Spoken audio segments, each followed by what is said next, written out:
Well, welcome back to the Bob and Tom Show. Hello. Coast to coast with us in the studio, as we already met, comedian Nick Griffin. Bruce Jenner has just joined us, the great athlete. Thank you, Bruce. My pleasure to be here. Nice to see I think you. this is probably the biggest radio station I've ever been in. I mean, look at I feel like we're at the Pentagon or something. You know, with we do have these meetings. tables, the way they're all over the place. It is kind of like the war room in Dr. It Strange. is. It really is. It is kind of like the war room, isn't There's it? no fighting in the war room. Yeah. Now, Bruce, interestingly enough, you have sort of this double life now.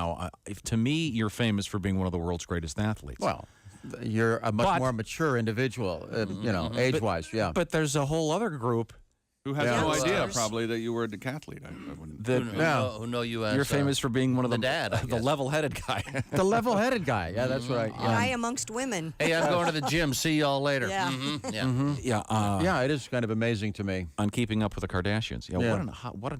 How did it come about? The show. Ooh. Here's what I see. Can I jump Okay, in? yeah, let me hear it. Here's what I see. Yeah. I see them coming home and going, we're going to do a reality show, and you do, what? What are you talking about? And the next thing you know, there's cameras. Yeah, pretty much that. I'm always last to know. Mainly because they're afraid to talk to me, you know, because they know I'm the high moral road. And no, it actually came about a few years ago. My wife and I are kind of sitting there, and we're, you know, you see some of the reality shows that are on the air, and then we go, you know, it's kind of ridiculous. We've got more storylines with. I have a total of 10 children. Right. And that are going on with kids that are out there doing this and that and us and the family and How do you know, keep just- up? Yeah. yeah and so we are friends with Ryan Seacrest, and we brought it up with Ryan, and Ryan says, hey, you know, I'd like to look into this, producing it, and we went to E because he works for E, and that was our first place we went, and they bought it, and we did a little 15-minute piece, and they said, okay, let's do 6 episodes. And that went to 10, and then that went to season 2, and right down to the last show when we had Chloe's wedding. It was the highest rated show in E's history. I went, Wow. oh my God, I'm in this for the long run. I don't think I'm going to get out of this alive. Yeah, I may be stuck in this for a while. So yeah, we just finished season 4, which starts December 13th. And yeah, we're going to do season 5 next summer. And yeah, a million things going on. You ever get to that point, though, where you walk into a room going, geez, there's a camera in there? You do somewhat. It is an intrusion on your privacy, Yeah. okay? And there's certain things you wonder, do we want the world to know what this is or, you know, that is? And especially, I'm very protective of my little girls who are 14 and 12, and you really got to watch out how that goes because it's kind of an edgy show. You got these older kids, and so that is a concern. But on the other hand, it's if you're going to have a job in television, it's a great job. I work out of my house. That's true. Good point. Some days I don't even have to get out of bed to go to work. And you're, That's not a bad idea. and you're still the star. That's that it. day. And Yeah. I get to work with all my children, all my there you kids, go. and we're a very close family. I love all my kids, and to be able to have an opportunity to work with them and to watch them grow, and it's just great. I mean, it's a lot of fun. I know just the other day with Kimberly. Kimberly's always been very shy, Right. you know, and especially Which is I hard to remember. believe. What? Really Yeah. hard to believe. Yeah, no, she's really very shy person. All of them are, you know, their perception of all these party girls, they're really not. They're very good little business women. That's what they are. Yeah. They got that good Armenian work ethic. They work really There you go, hard. Bob. They're Bob's good. Armenian. Bob's Yeah, Armenian. yeah. You know the breed, and very smart business wise. And this is a business to them, and it's they know how to play the game, and they do it very, very well. But I remember years ago, she had to do her first on camera, and we were downstairs in the kitchen. She goes, "Oh my God, I am so nervous. You know, I got to do this on camera." And so I gave her a little advice and this and that. And then, you know, here it is years later. I saw she had this show on TV. I think it's called Brothers and everything. But she was doing a little acting job, and she comes in, and she just did such a great job. You know, so I called her up and I said, "Hey, you know, you've come a long way from worried about that first on camera, scared to death." To you know, going on a show and doing it, and now she just did an NCIS, and you know she's doing other things besides just the reality shows. So it's really fun to watch your kids grow. Sure. And you know, hey, it's nice when your kids start out earning you.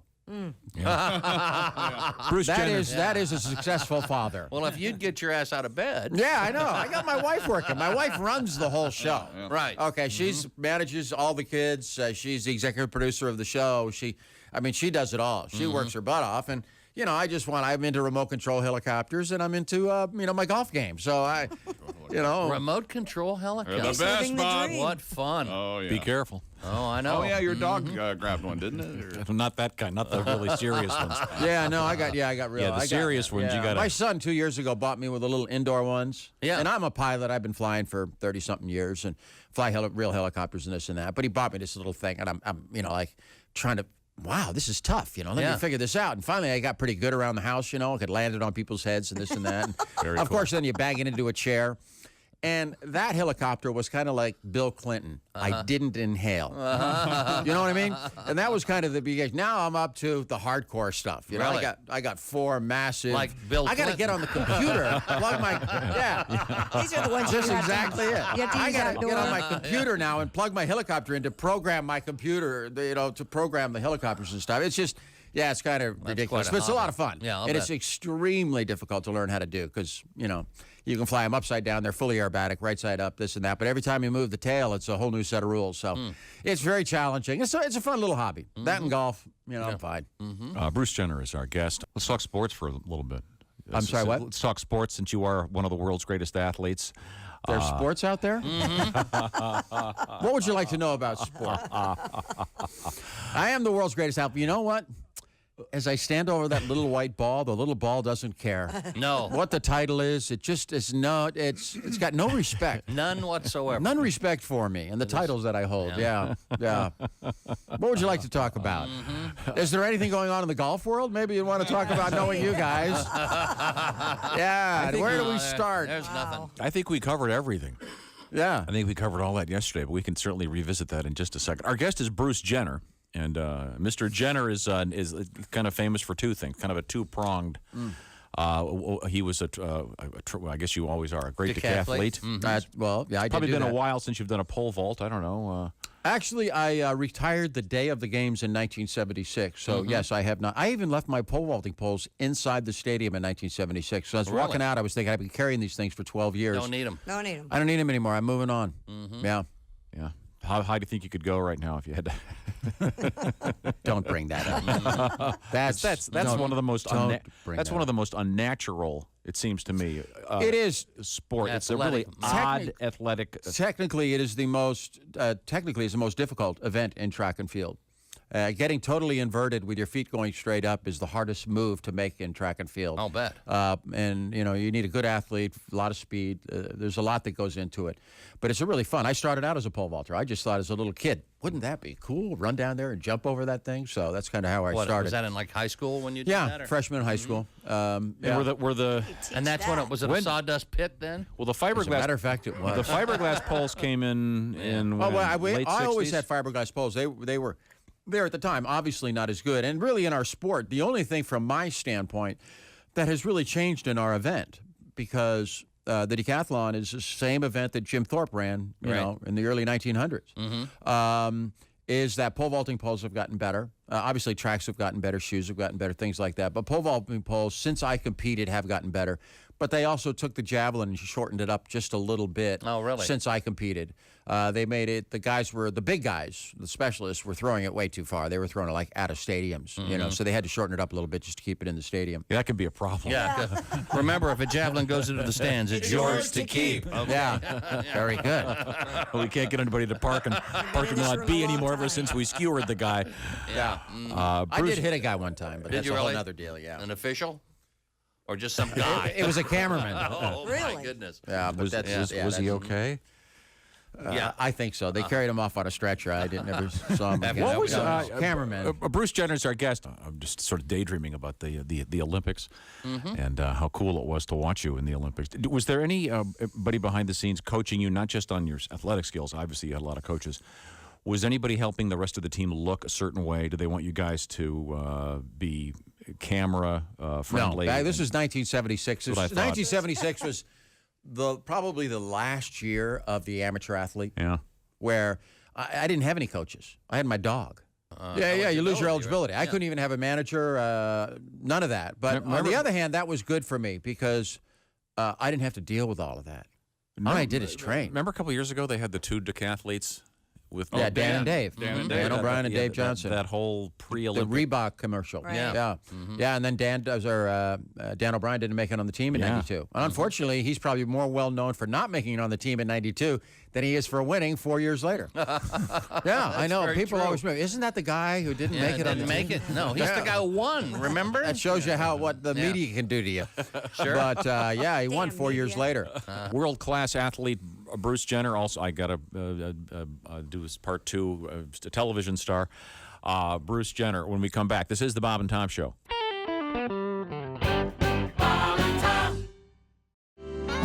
Welcome back to the Bob and Tom Show. Hello. This actually leads to an interesting question. What's that? Bruce Jenner, we were talking about the Wheaties box. Yeah. And how cool that was. You've probably signed a lot of Wheaties boxes. in Oh, your I day. did. In fact, as far as collectibles, autographed collectibles, Wheaties box by far are the best because most people threw them away. There's not that many around where, like the cover of Sports Illustrated, there's still a lot of those around. Yeah. People are big collectors on that. But a signed original Wheaties box is, that's worth something. Let me ask you this, and you may not be able to answer this question. Have you ever been, someone made a proposal, would you please endorse this, and you just said, boy. No thanks. I don't Yeah. know. Oh, yeah. There have to have been some Yeah, there's inappropriate. Just, just stuff that doesn't fit in. And I think one thing at the beginning when I started this, because I had no idea what I was doing back in the '70s after I won, you know. You mean like us now? Yeah, like I'm not as savvy and I just never wanted to do anything because I was so proud of winning the medal, and I didn't want anything to do that would like tarnish what I Sure. did. Like I was in it for the money because people say, "Oh, you were in it because of the money." I was not in it for the money. I was in to stand on the same stage with Jim Thorpe and Bob Mathias and Rayford Johnson and guys in the past who had won.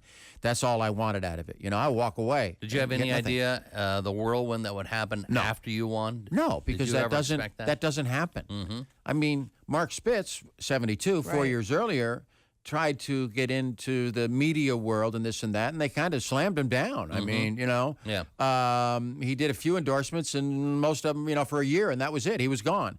And I used to get this question all the time: "Are you going to be another, you know, Mark Spitz?" And I go, "Well, you know, I don't know. Mark's a good guy, and this and that, and on and on and on." It was years later that finally somebody said, "Well, you didn't do it like Mark Spitz," you know? And I think, God, I've turned the corner finally, you know? Because, no, you don't go into the Olympics, you don't go into certainly my event, the decathlon, and think that, that there's going to be riches down the way.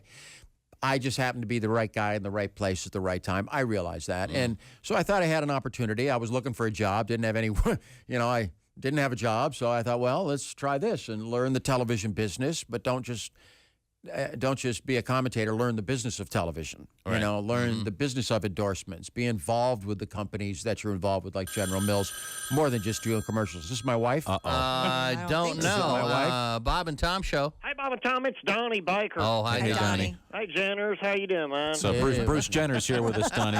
Yeah, keep it clean. I Keep know it clean. I know. My mom Phyllis still eats Wheaties because of you. Well, I do too. God, she does.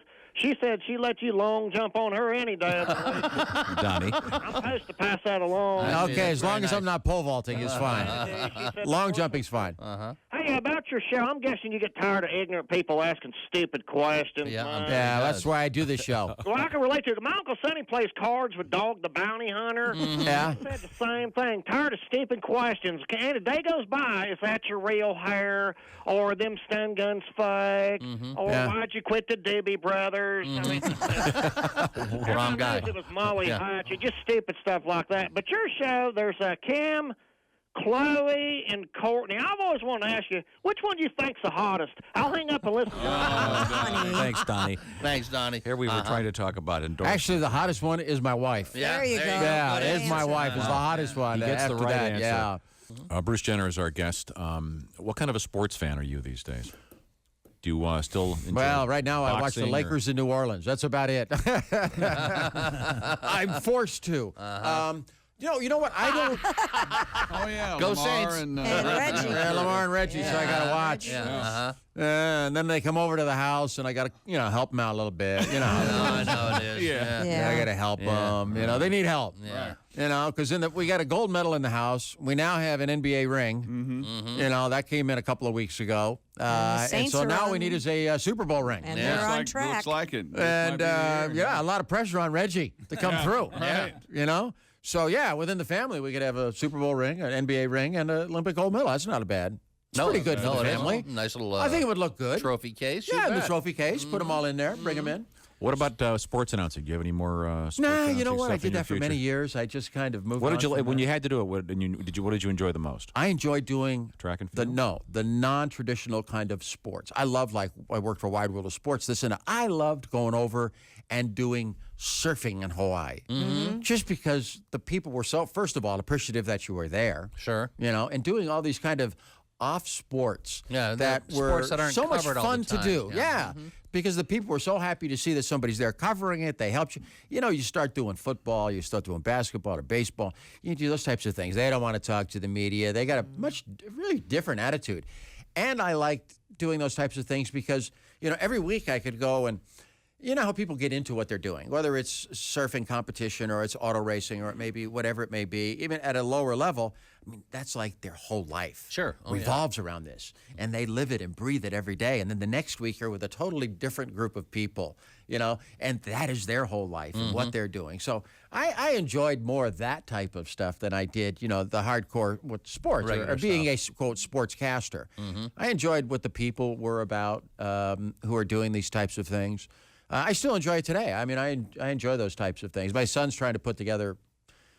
I got a lot of boys, and one of them's trying to put together a car race for the two of us to do. But it's this it's 100 miles of extreme off-road racing where they it's not just like Baja, but this is the real tough stuff with rock climbing and all that kind of stuff. But it's over a 100-mile course. Yeah, so I think your knees would love that. Yeah, I'm sitting there. Strap me in, baby. I'm ready to go. And so I mean, I enjoyed doing those types of things and covering those types of events. To me, it's just a lot more fun. It's what kind of sports is all about. We have to take a break. Our guest is Bruce Jenner. When we come back, we have to find out more about Nick Griffin's personal life. I'm sure there's some cool stuff happening. Ooh, this sounds good. Oh, there's stuff. Always. Keeping up with Nick Griffin. It's a one-camera shot. Small apartment. There's Manhattan. a cup of coffee and Nick and a book. And him sitting on the window. Yeah, we can cover the whole room with a fisheye. Let's just do it. All right. We're coming right back. This is the Bob and Tom Show.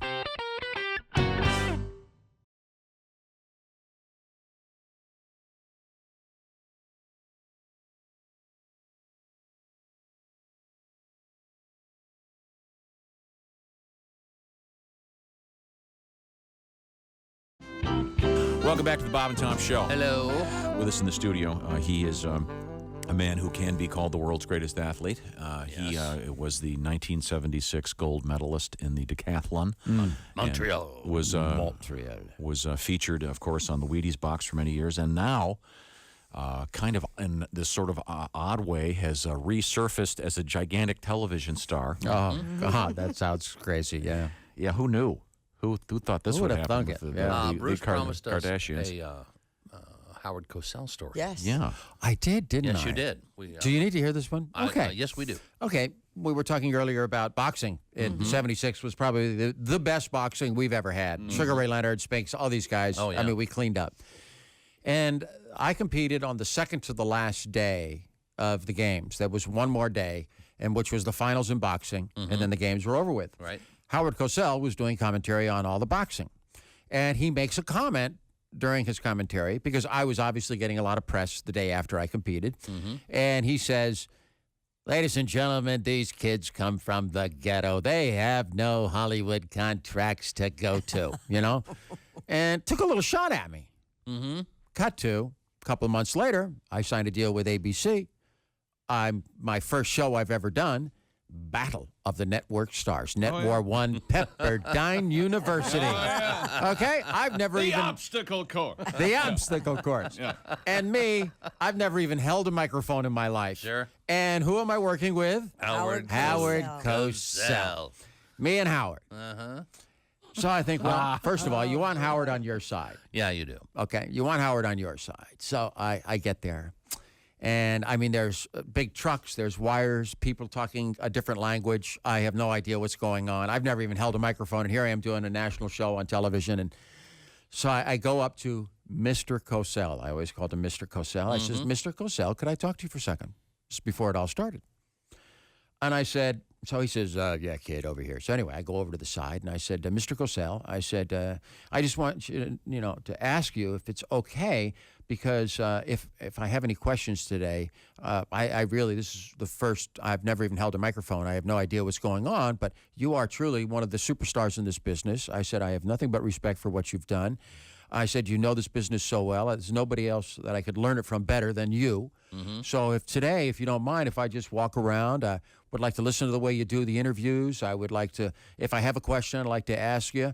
And because I couldn't learn the business from anybody better than you, and I really respect what you do.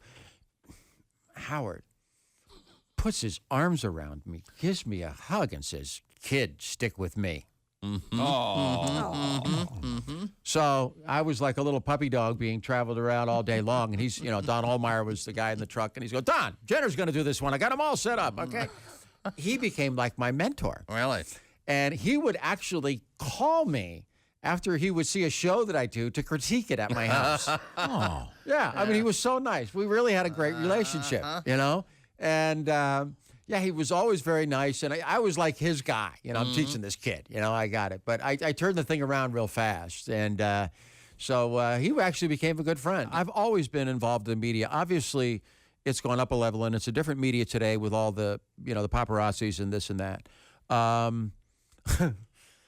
My girls, especially Kimberly, does an amazing job of being able to handle all of that stuff. She will if she goes shopping, she could have 100 paparazzis following her. Yeah. Just a joke. We pulled in for gas the other day, and Kim was in the car with me, and it's like cars were coming in all different places and like blocking the gas pumps, and all jumping out to take pictures. So they follow you from the moment you leave the house to wherever you're going. They sit there where we live in that area, because Britney Spears lives in the area, and a lot of people live in the area, and they'll sit there, and they got walkie-talkies, and they'll be at street corners, and they'll find you. But anyway, they find you. But things happen. Like 2 days ago, I have these little dogs, and they got wee-wee pads, okay? They're little, it's a hairless Chihuahua and a teacup Maltese, and they got their little area, and they got their little wee-wee pads. And I was in there, and I realized, wait a second, this is the last one. So my wife happened to be down at what they call the Commons with my daughter. And so I called her up, and I said, honey, we need more wee-wee pads. You're going to have to run into Ralph's right next door and get some wee-wee pads. So about 15 minutes later, she calls me and says, I am not getting the wee-wee pads. The paparazzis are outside of Ralph's. I'm not going to walk out with wee-wee pads. And I said, honey, it's perfect. I wish you would. I mean, that's real life. She goes, no, you're going to have to come down and get them. So I had to get in the car, drive down there, get the wee-wee pads. Because if you get that photograph, the next thing is going to be on the tabloids. Yeah. Bruce Jenner needs wee-wee pads. Yeah, that's right. He's getting so old. He needs wee-wee pads. That's going to happen. So I had to drive all the way down because my wife wouldn't pick them up. See? Well, the way to do it is trick them. Do a fake production of you doing a huge endorsement for wee-wee pads, a la Wheaties, with your face on the box, all fake. Yeah, on the show. Yeah, the girls do a good job of playing that game, of faking things or doing stuff like that, kind of throwing them around. Sure. The girls. I have a lot of respect for the girls because I have a hard time. I like my privacy. I don't like all that stuff. And, I deal with it, and, I'm trying to be nice about it. But, if they were it would drive me nuts. But these girls, it's a business. Oh, yeah. And they know how to play the game. That's part of the business. And they do very well with it. And good for them. Well, Bruce, I know you have to go. What a great pleasure it's been speaking to you. Oh, it's my pleasure. Congratulations on the TV show. Oh, thank you. Thank you. That's a lot of fun. When does it start again? I'm sorry. On the 13th of December on the E! Channel. We start up season 4. Look out. A lot happening. 4th season. Wow. 4 seasons, already. Yeah. So now we're going to do number 5. We've already signed to do number 5. So, I'm not getting out of this alive. When are the girls going to move out? Yeah, I know.